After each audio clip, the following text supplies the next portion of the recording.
The marriage covenant.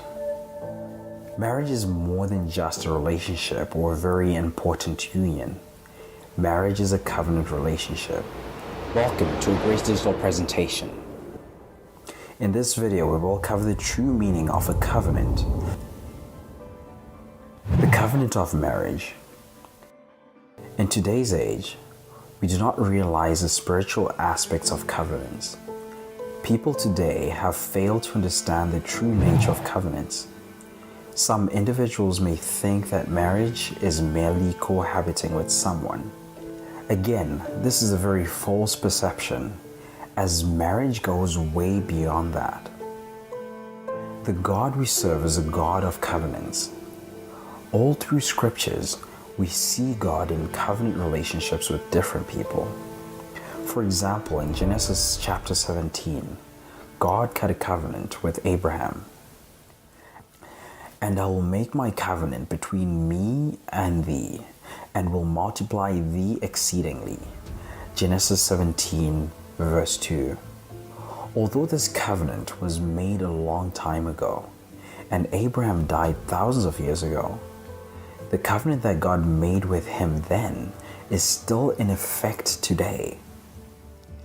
It is interesting that we, as the redeemed, are still proud beneficiaries of the Abrahamic covenant, even though we never met him physically. When God entered into the covenant with Abraham, there were several notable events that took place.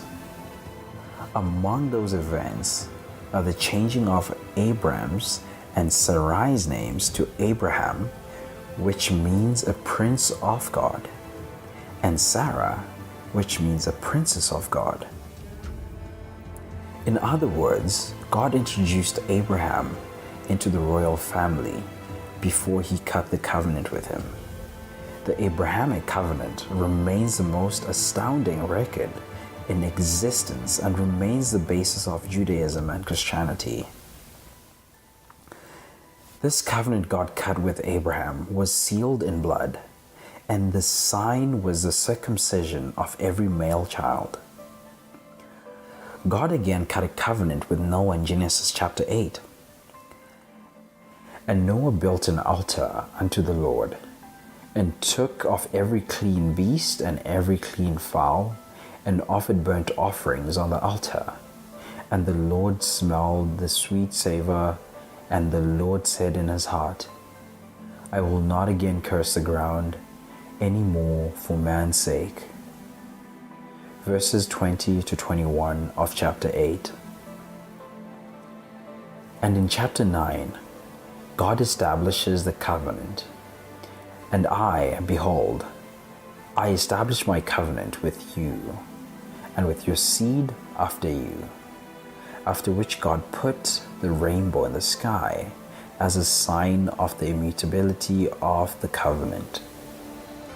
God also kept cutting covenants with his people until Jesus, the only begotten Son of the Father, who came to enact a new covenant testament in his blood. The silence of the disciples when Jesus introduced the covenant also reveals that they understood the meaning of a covenant, unlike the people today. Jesus said, This is my blood of the new covenant, which is poured out for many unto the remission of sins. And then told them to eat the bread, which is his body, and to drink the wine, which he declared his blood, as we see in Luke 22, verse 20. In the Bible, covenants are agreements or accords between God and man. So what is a covenant? A covenant is a bond. It is also a formal sealed agreement or contract with witnesses. Blood covenants were the basis of all primitive religions. Although most of these were corrupt and vile, it had the marks of an original revelation from God. A covenant is very different from a promise. While a promise is a declaration assuring that one will or will not do something, there are no conditions attached to promises, unlike the covenant. The covenant of marriage is two-sided. The covenant is both horizontal and vertical. The marriage covenant is horizontal because the covenant is between man and his wife. Both of them must understand and obey the terms of the covenant. The marriage covenant is also vertical because it is between God and man. God's side of the covenant is abiding and settled. God is not more faithful in one marriage than another marriage. Acts 10 verse 34 says, "He's no respecter of persons. What he does for one, he'll do for another." Many individuals get into marriage without understanding that it is a covenant. The marriage covenant is only valid when you are legally joined. And because it is a covenant, you're expected to keep it and not break it. We are made in the image of God, and God is faithful to his covenants. He never breaks them. In Psalm 89 verse 34, God says, "My covenant will I not break, nor alter the thing that is gone out of my lips." So now let's talk about the characteristics of the marriage covenant. Number 1, it is written. A marriage covenant is a formal declaration or commitment, usually written having witnesses. There is the need for you to put your commitment down in writing by having a marriage certificate, which makes it legally binding. You do not have to yield to pressures from anyone unless your union is finally written. Having a boyfriend or courtship is no exchange for the marriage covenant. Number 2, it should not be broken. The marriage covenant should not be broken. Our God is a covenant keeper, not a covenant breaker. My covenant will I not break, nor alter the thing that is gone out of my lips. Psalm 89, verse 24. Therefore, as his children, a husband and wife should abide by the covenant and not break the covenant. A significant characteristic of the marriage covenant is that it is meant to be for life. 1 Corinthians chapter 7 verse 39 says, "The wife is bound by the law as long as her husband liveth. But if her husband be dead, she is at liberty to be married to whom she will, only in the Lord."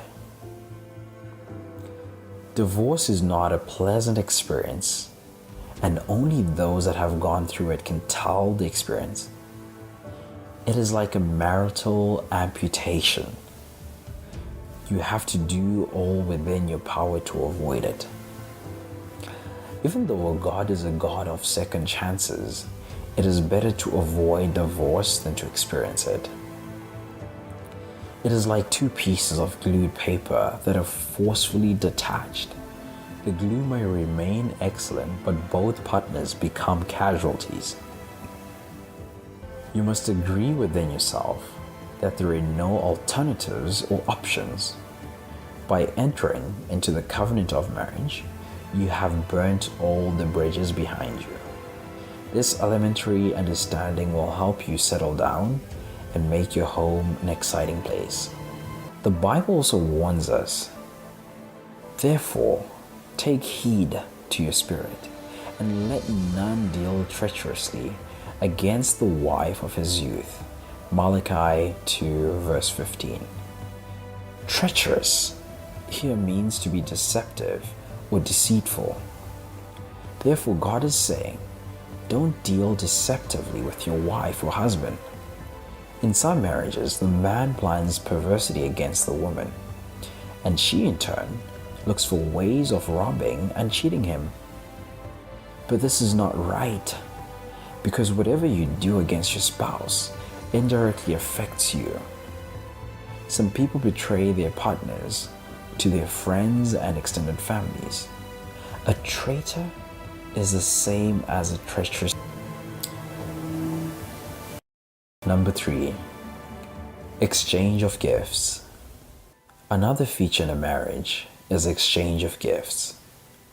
We see an example of this in the covenant between God and Abraham. God asked Abraham for Isaac, and Abraham did not think twice about it.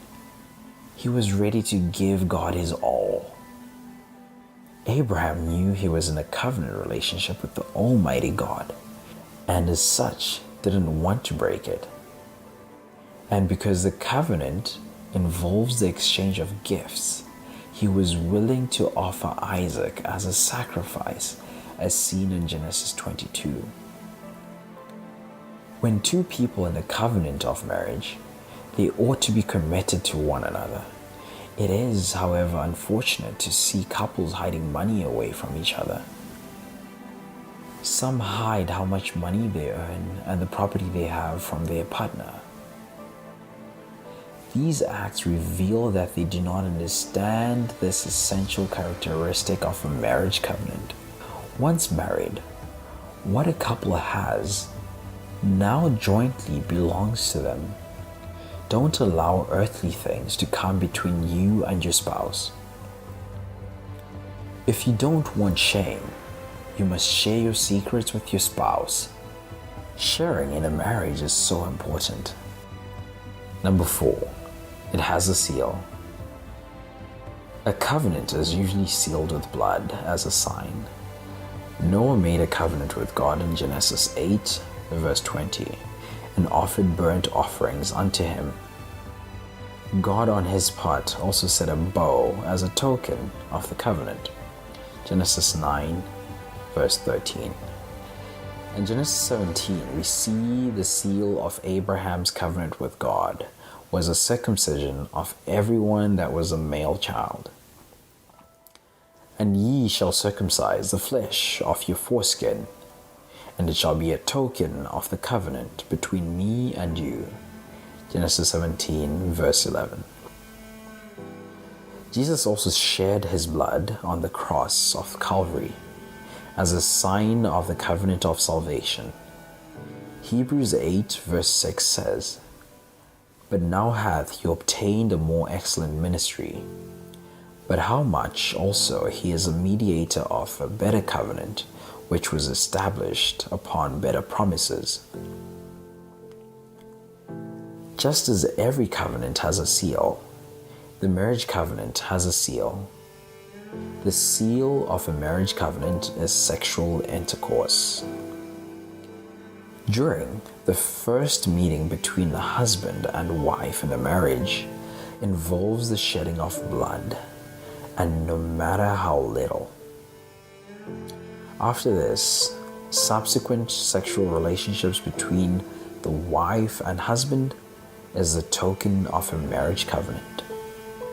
So, in order not to break the covenant, never get involved in a sexual relationship with anyone apart from your spouse.